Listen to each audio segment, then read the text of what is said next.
At its peak, a single company in San Diego, California, employed 41,000 workers, built the largest piston-powered bomber ever to fly, launched the first American into orbit, and held the future of the entire free world in its hands.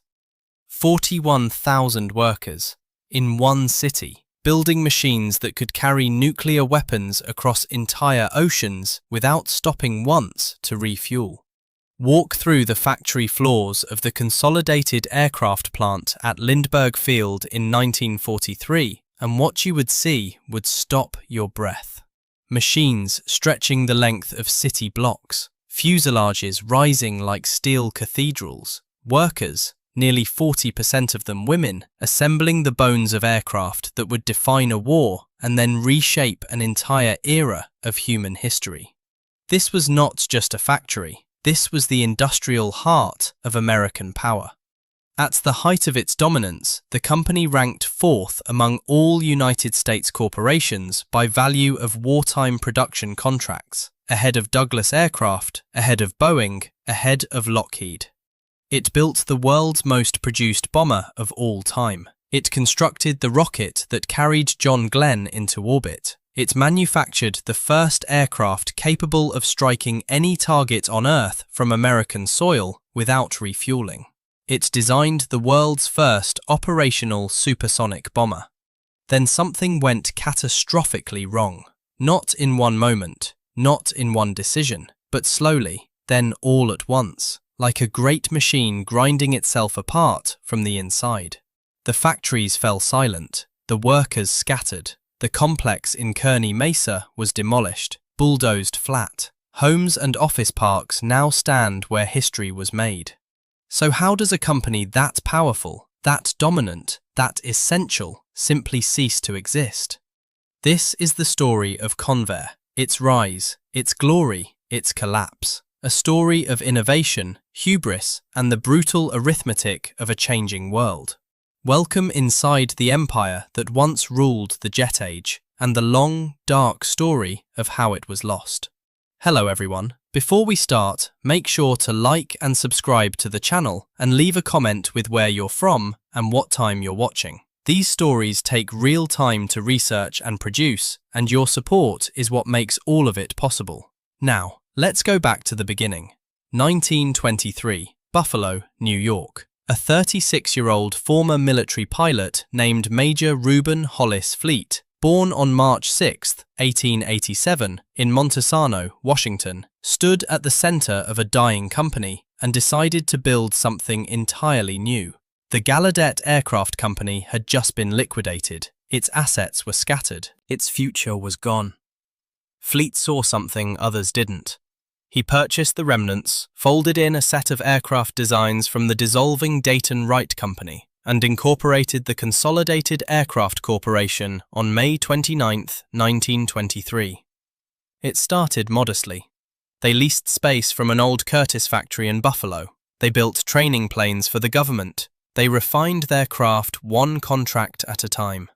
Fleet was not a man who built slowly by accident. He understood that aviation was still young, still wild, and that whoever moved fastest would claim the future.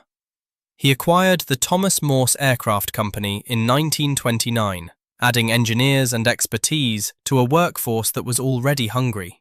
By the early 1930s, Consolidated was becoming known for something specific: flying boats. Maritime patrol aircraft built to operate from the water, long-range and durable. They were gaining traction with the Navy. But Fleet looked at the warm, open skies of Southern California and saw something Buffalo could not offer. Space. Light. A harbor for testing maritime designs. A region hungry for industry. In the autumn of 1935, Fleet relocated the entire company, lock, stock, and drawing board, to San Diego, California, settling beside Lindbergh Field on the edge of San Diego Bay. The city embraced them.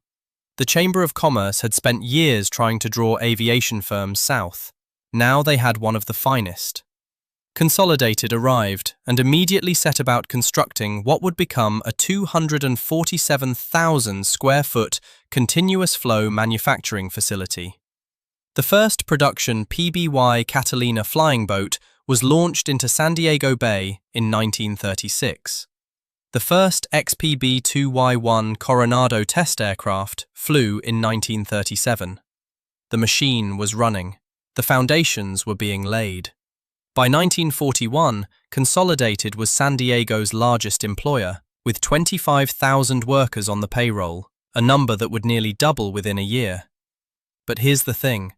Fleet would not stay to see what his company became. In November 1941, he sold his 34.26% stake in Consolidated for $10.9 million to Victor Emanuel, president of the Aviation Corporation, the future Avco. He walked away just as the greatest chapter was about to begin. December 1941, San Diego. The Japanese attack on Pearl Harbor had not yet fully registered across the country when the factories along Lindbergh Field began operating in a new register entirely. The urgency was no longer theoretical. The war was real. And Consolidated Aircraft was about to become one of the central instruments of American survival. The aircraft that defined what Consolidated could do was already in development when the war began. A heavy bomber designated the B-24 Liberator. The B-24 prototype had made its first flight in December 1939. The first production order came from the French government in 1940, just days before France surrendered to Germany. 6 of those early aircraft, designated LB-30A, were diverted to Britain instead. That pivot would prove prophetic. By the height of wartime production, the B-24 Liberator had become the most produced military aircraft in American history.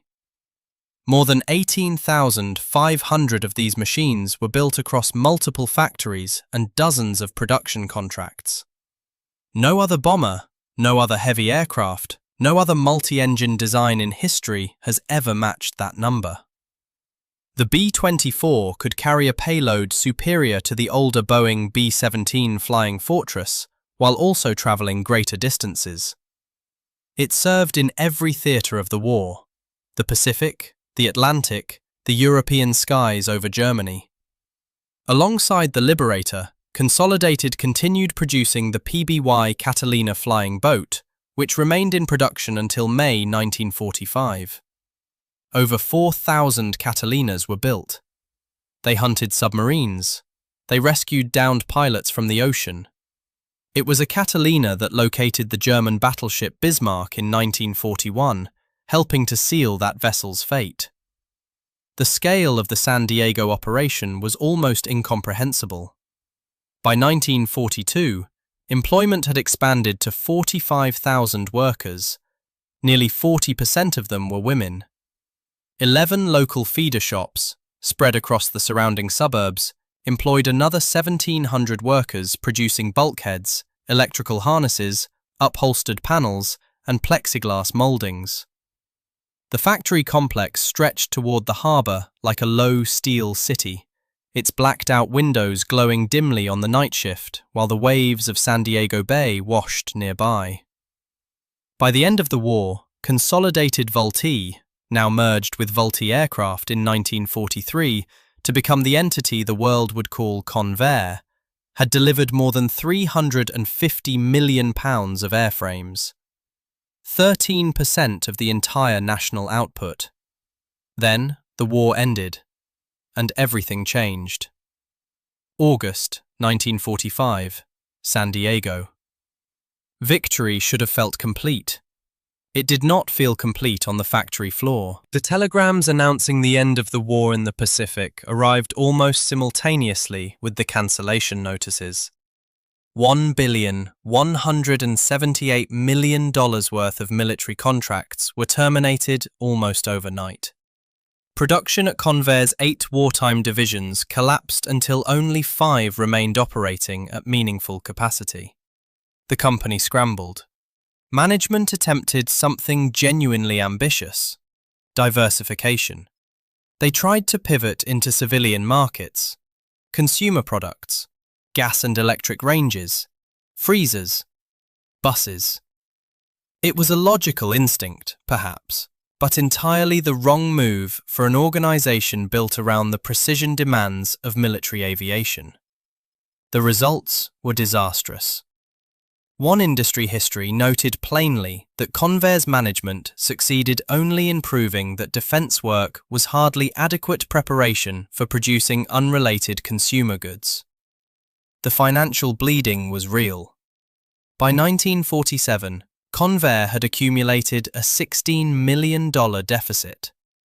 The Aviation Corporation sold its controlling interest to Floyd Odlum of the Atlas Corporation, who brought in retired General Joseph McNarney to arrest the collapse.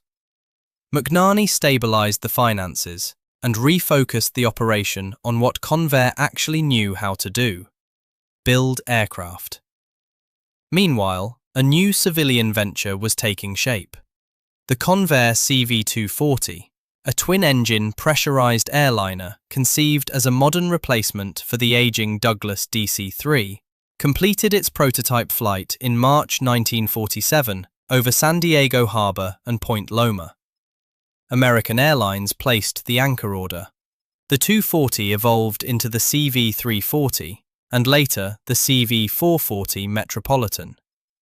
The C-131 Samaritan military transport variant followed. The series became genuinely successful. Over 500 C-131 Samaritans were eventually delivered to the United States Air Force and Navy. But the real pivot was coming from an entirely different direction. The Cold War was hardening into something permanent. The Soviet Union had demonstrated its atomic capability in August 1949, detonating its first nuclear weapon and shattering the comfortable assumption of American monopoly. Washington's posture shifted abruptly.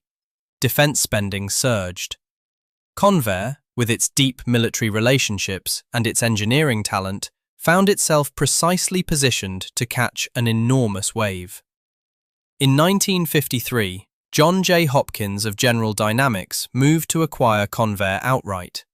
The purchase was completed, and on April 30, 1954, Convair formally became a division of General Dynamics Corporation. The real Convair era, the one history would remember, was just beginning. 1948, Carswell Air Force Base, Fort Worth, Texas. The first B-36 Peacemaker entered service with Strategic Air Command. Nothing in the history of aviation had ever looked quite like it. The wingspan stretched 230 feet, the longest of any combat aircraft in history. The fuselage ran 163 feet. It was powered by 6 Pratt & Whitney R4360 Wasp Major radial piston engines, each driving a 3-bladed pusher propeller mounted behind the wing. Later variants added 4 General Electric J47 turbojet engines, bringing the total to 10, the most engines of any mass-produced aircraft ever built. Pilots called it the aluminum overcast. One early crew member compared flying it to sitting in a bay window while piloting an apartment house. It was so large that the wing was deep enough for engineers to enter it during flight and perform maintenance on the engines while airborne. The B-36 had been born from the worst-case thinking of 1941, when American planners feared that Nazi Germany might conquer Britain and leave the United States without a European staging base from which to bomb the Reich. They needed a bomber that could reach enemy territory from American soil and return. Convair won the contract with its Model 36 design in November of that year, beating out a competing Boeing proposal. The prototype made its first flight on August 8, 1946. Its performance was staggering. An operational range of 10,000 miles without refueling, a maximum bomb payload of 87,200 pounds. It could remain airborne for 40 hours. Missions scheduled at 24 hours were routine. It flew so high, its ceiling exceeding the capabilities of most Soviet interceptors of the era, that its speed, while modest by jet standards, was considered almost irrelevant. No fighter could reach it. No surface-to-air missile yet existed that could threaten it. 384 B-36s were built between 1946 and 1954. The aircraft served as America's primary nuclear delivery vehicle, assigned the largest thermonuclear gravity bombs in the arsenal, including the Mark 17, which weighed 42,000 pounds and yielded up to 25 megatons. Until the Boeing B-52 became operational in 1955, the Peacemaker was the single most important weapon in the American deterrent. The Soviet Union knew what was flying over the Arctic, and it watched, and it feared. If you're finding this story fascinating, please hit that like button and subscribe to the channel. It really helps us continue bringing you these deep dives into history. There is so much more to this story, and what comes next may be the most remarkable chapter of all. 1948. Edwards Air Force Base, California. A strange aircraft taxied down the runway. A small, radical machine with no conventional tail, a dart-shaped body, and a wide, triangular wing stretching from wingtip to wingtip. It was the Convair XF-92A, the first American delta-wing aircraft ever to fly. The test pilot who climbed in and put it through its paces that day was a young Air Force officer named Chuck Yeager, who had broken the sound barrier the previous year. Yeager pushed the XF-92 to Mach 1.05. The reviews from test pilots were mixed. The aircraft had quirks and limitations, but one thing was unmistakable. The delta wing, borrowed in concept from wartime German aeronautical research, had extraordinary potential at high speeds. Convair committed to that potential completely. They built on the XF-92A's lessons and developed what would become two of the defining interceptors of the Cold War era. The F-102 Delta Dagger was the first result. It flew for the first time in October 1953. It struggled initially. Early test versions could not achieve supersonic flight in level flight due to aerodynamic drag issues. Convair's engineers applied the area rule principle to the fuselage design, reshaping the body in a distinctive, narrow-waisted configuration that dramatically reduced transonic drag. The fix worked. The definitive F-102A entered service in April 1956. 1,000 of them were produced, including a two-seat trainer variant. They equipped dozens of interceptor squadrons across the United States and were later exported to Turkey and Greece. But the Delta Dagger was always understood as an interim measure. The real goal was its successor. The F-106 Delta Dart, originally designated the F-102B before structural changes so extensive that an entirely new designation was warranted, made its first flight on December 26, 1956. It was powered by a single Pratt & Whitney J75 turbojet, producing 24,500 pounds of thrust with afterburner, giving it a top speed of Mach 2.3. On December 15, 1959, Major Joseph W. Rogers set a world speed record in the Delta Dart of 1,525.96 miles per hour at 40,500 feet. 340 aircraft were built. The Delta Dart served as America's primary all-weather interceptor from 1959 until 1988, nearly 3 decades defending the continent against Soviet bomber attack. Then came the machine that would make Convair legend beyond any aircraft. 1957, Cape Canaveral, Florida. The Atlas rocket, originally conceived by Convair engineers as early as 1945, then shelved, then revived in response to Soviet missile developments, made its first test launch from the Florida coastline. The Soviet Union had shocked the world that October by placing Sputnik into orbit. Washington was rattled. The Cold War had moved into space. America needed to respond, and it needed to respond fast. Convair's Atlas was America's answer. It was a technological marvel unlike anything that had preceded it. The airframe design was radical. A stainless steel shell so thin it amounted to less than 2% of the propellant weight it carried, rigidized entirely through pressurization with helium. Remove that internal pressure and the Atlas would crumple under its own weight. Engineers at Convair referred to the design informally as the gas bag. It was a pressure vessel masquerading as a rocket, and it stood nearly 95 feet tall with a lift-off thrust exceeding 341,000 pounds of force. The Atlas entered service as an intercontinental ballistic missile, America's first operational ICBM, in 1959. Its range exceeded 12,000 kilometers. It could carry a nuclear warhead to any target on the Soviet landmass from launch sites in the continental United States. For a brief but critical window, it was the backbone of America's strategic deterrent. But the Atlas's greatest day was not military.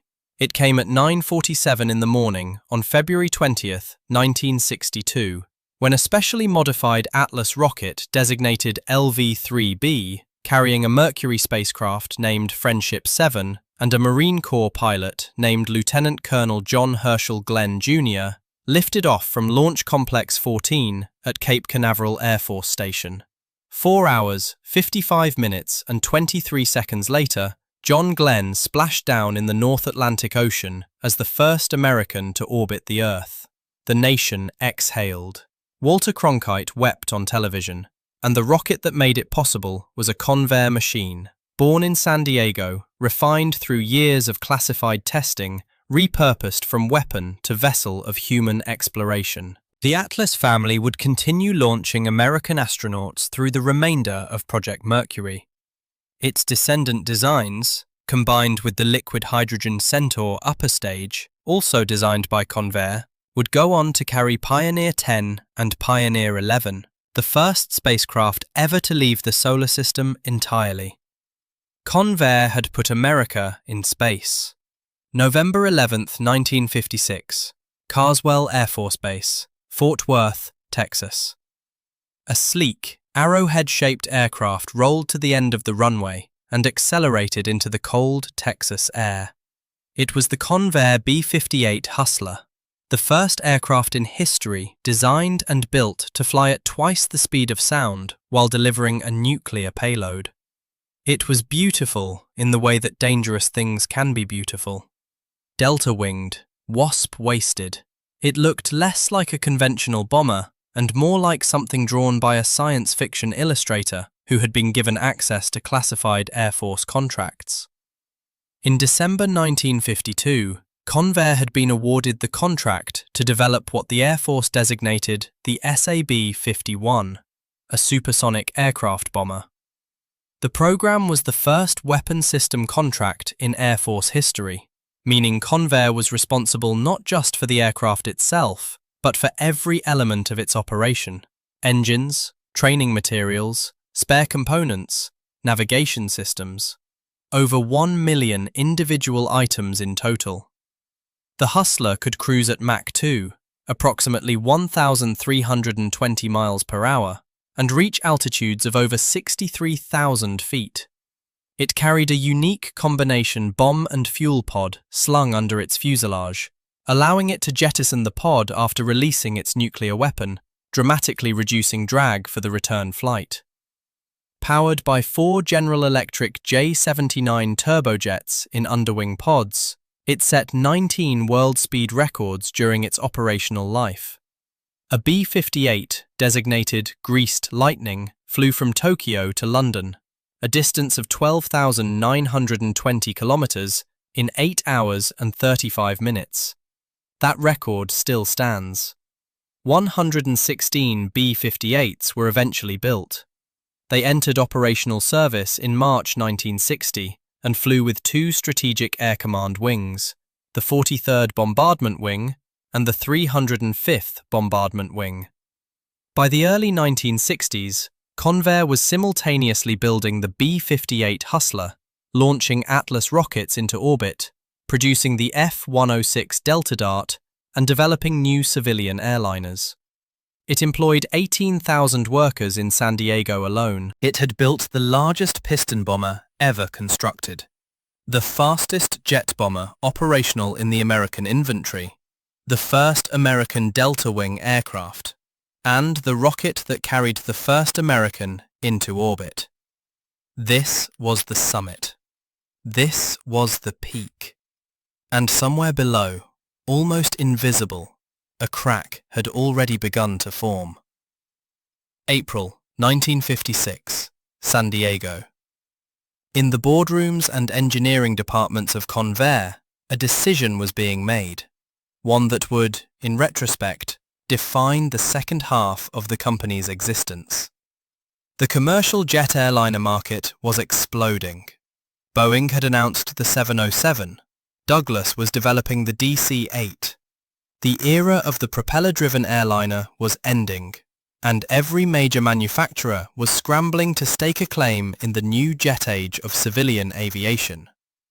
Convair's leadership believed they had identified a gap. Boeing and Douglas were building large, economical jets designed to carry the maximum number of passengers across the maximum distances. What if there was a market for something smaller, faster, more luxurious? A premium jet for the discerning airline. The design went through several name changes. First, the Skylark, then the Golden Arrow, then the Convair 600, before settling on a designation that reflected its defining characteristic, the Convair 880. The number referred to its top speed in feet per second, 880 feet per second, or approximately 615 miles per hour. At introduction, Convair claimed the 880 was the fastest commercial jet transport in the world. Delta Airlines and TWA placed early orders, each hedging their bets simultaneously with orders for Boeing and Douglas products. The first 880 flew on January 27, 1959. It was genuinely impressive, sleek, fast, capable of setting a transcontinental speed record from San Diego to Miami in just over 3.5 hours at an average of 647 miles per hour. But the problems beneath the surface were serious. The 880 seated passengers 5 across, while the competing 707 seated 6 across. That single seat difference was economically devastating to airlines calculating revenue per flight. The General Electric engines burned more fuel than the Pratt & Whitney engines powering Boeing's jets. And Boeing's 720, essentially a modified 707, undercut the 880 on price because it was built on an existing, amortized platform. Even before the first 880 rolled off the production line, Convair knew the numbers were not working. Orders were thin. The market they had imagined, airlines hungry for speed over capacity, turned out to be vanishingly small. The problem was, they were already committed. And now American Airlines was asking for something even more ambitious. 1960. San Diego and New York. American Airlines wanted the impossible. An aircraft that could fly non-stop from New York's Idlewild Airport to Los Angeles against the prevailing westerly headwind, carry more passengers than the 880, and still arrive faster than any Boeing or Douglas product. They called it a coast-to-coast shuttle plane, and they were willing to pay for it. The catch was that they were willing to pay penalties, steep, contractual penalties, if the finished aircraft failed to meet its performance guarantees. Convair took the contract. They stretched the 880's fuselage by 10 feet, added more powerful General Electric CJ805-23 engines with a novel aft fan configuration that made them technically the first turbofans ever used on a commercial transport, and fitted a set of distinctive anti-shock pods along the upper wing trailing edge, nicknamed Koukaman carrots by the engineers who designed them, to reduce transonic drag and push the aircraft closer to its promised cruise speed. The new aircraft was called the Convair 990 Coronado. It made its first flight on January 24, 1961.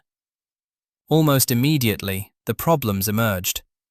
During initial test flights, the outboard engines oscillated under certain conditions because the shock pods were carrying more weight than the wing could comfortably handle. The pods were redesigned and shortened by 28 inches, which introduced additional drag, reducing performance further. The 990 could not reliably achieve the cruise speed it had been designed to deliver. American Airlines invoked its penalty clauses. Convair took enormous losses on each aircraft delivered.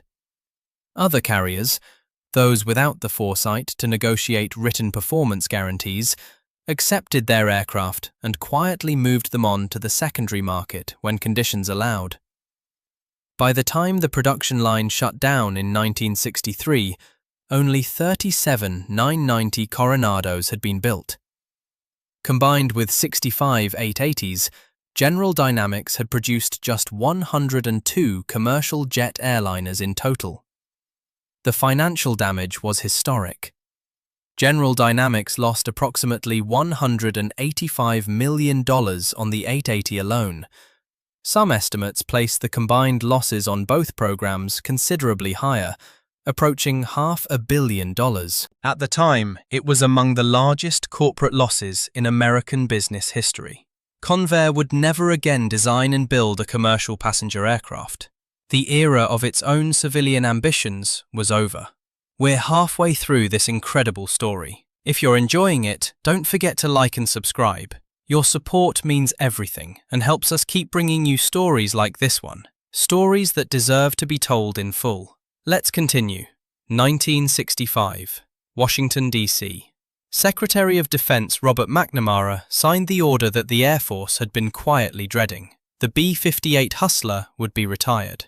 The decision was finalized in 1965 and completed by January 1970. The world's first operational Mach 2 bomber, the crowning aeronautical achievement of Convair's engineering departments, the machine that had set 19 world speed records, gone. The Hustler's fatal flaw was not its speed or its engineering, it was its timing. When the aircraft was conceived in the early 1950s, the dominant tactical assumption was straightforward: fly higher, fly faster, survive. High-altitude supersonic penetration of Soviet airspace was the doctrine. Speed was the shield. The Hustler was optimized entirely for that mission.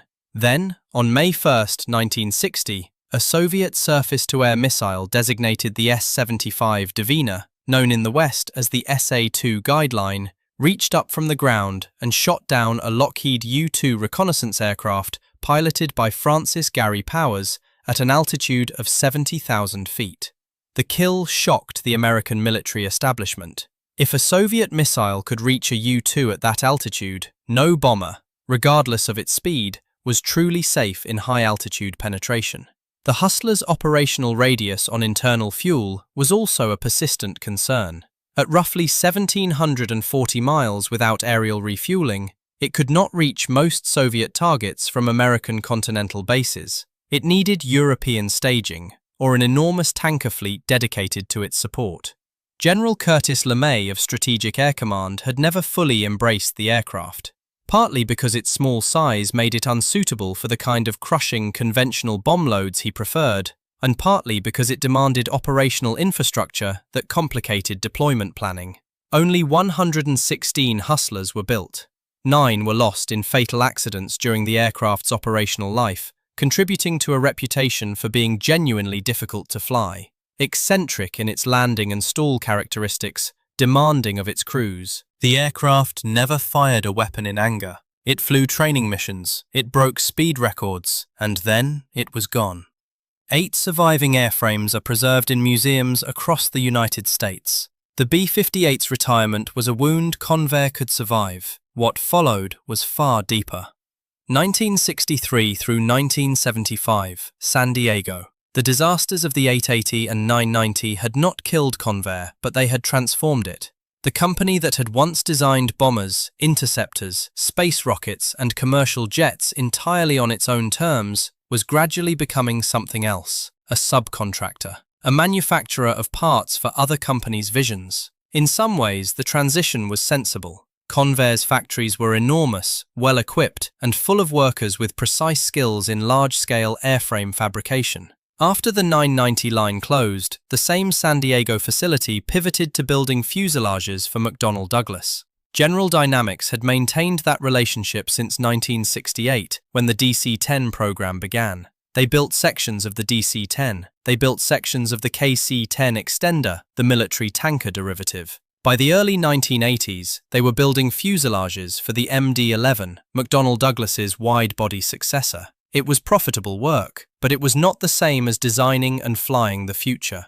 The space program, meanwhile, had become a quiet success story that most Americans did not realize they were watching. The Atlas rocket, the Convair machine that had carried John Glenn into orbit, evolved continuously. The addition of the Centaur upper stage, designed by Convair engineers using liquid hydrogen and liquid oxygen propellants in a combination never before used at scale in spaceflight, transformed the Atlas into a launch vehicle of extraordinary versatility. The Centaur's combination of fuels was a direct precursor to the propellant arrangement used in the Saturn V moon rocket's upper stages. More than 100 Atlas Centaur rockets were launched successfully, carrying communications satellites, scientific spacecraft, and deep space probes, including Pioneer 10 and Pioneer 11, the first objects ever constructed by human hands to leave the solar system. But by the 1980s, the strategic context was shifting again.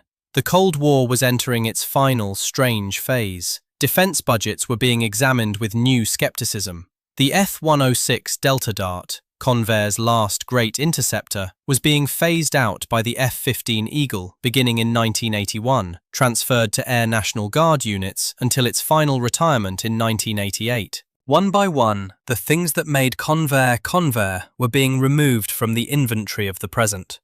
What remained was increasingly vulnerable. May 1992, Falls Church, Virginia. General Dynamics, facing pressure from shareholders and a post-Cold War defense landscape that had contracted sharply following the Soviet Union's collapse in 1991, announced that it would begin selling its divisions.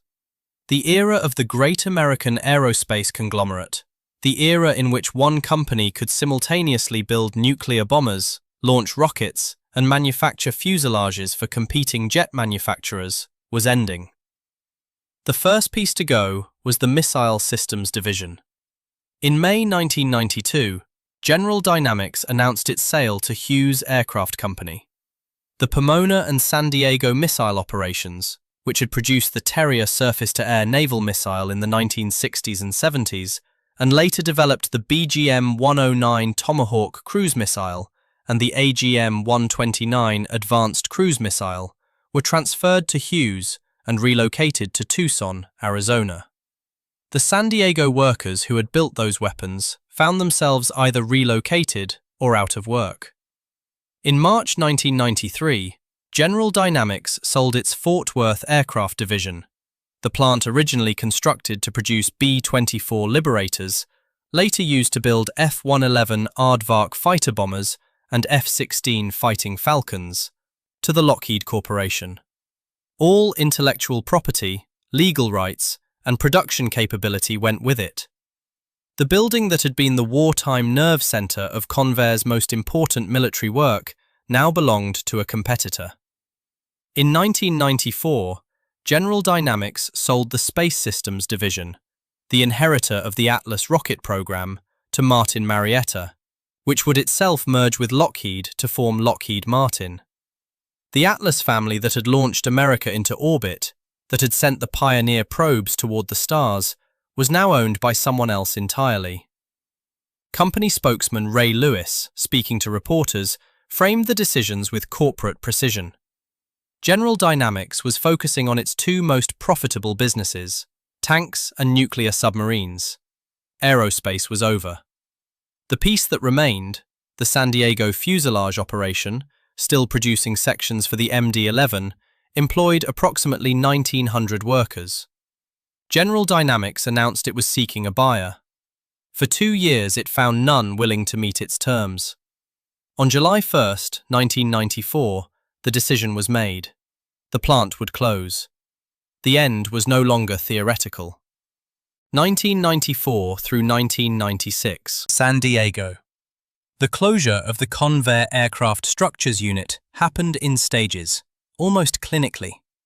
McDonnell Douglas absorbed the MD-11 fuselage contract and announced it would eventually produce the components internally, in St. Louis.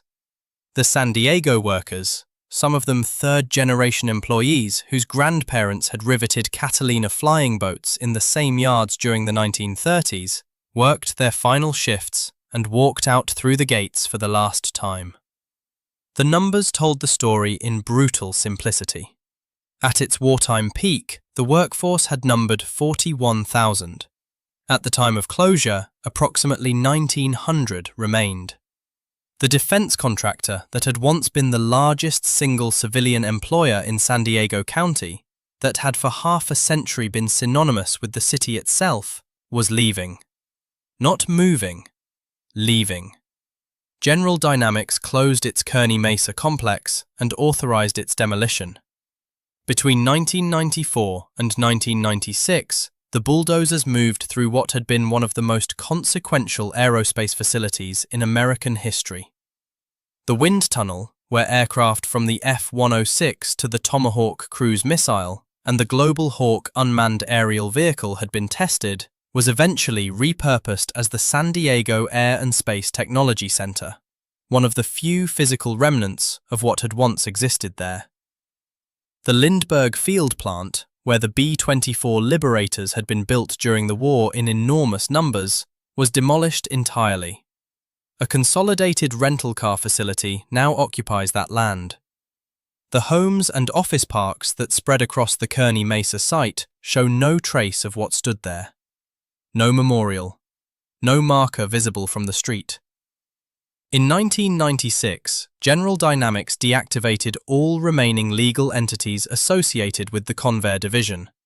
The company that had been incorporated in 1943, that had ranked among the greatest industrial enterprises in American history, ceased to exist as an operational entity.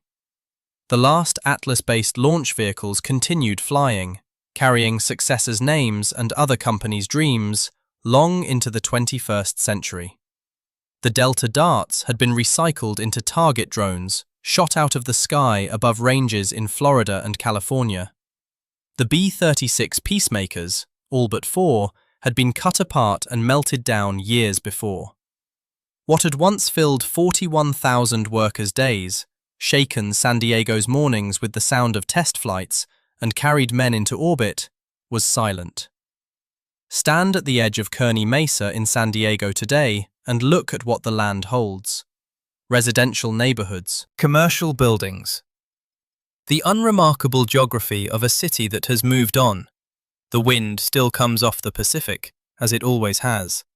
The sky is still the wide, clear blue that Reuben Fleet noticed when he drove south from Buffalo in 1935, looking for a place to build the future. If you look carefully enough, if you visit the San Diego Air and Space Museum in Balboa Park, or scan the archival photographs that fill its collection, you can still find the faces. The women in coveralls on the B-24 line, the engineers hovering over wind tunnel data in buildings that no longer exist. The workers whose skills, once the factories closed, had nowhere left to go. What does this story teach us if we are willing to sit with it honestly? The first lesson might be called the danger of an empire built for one era.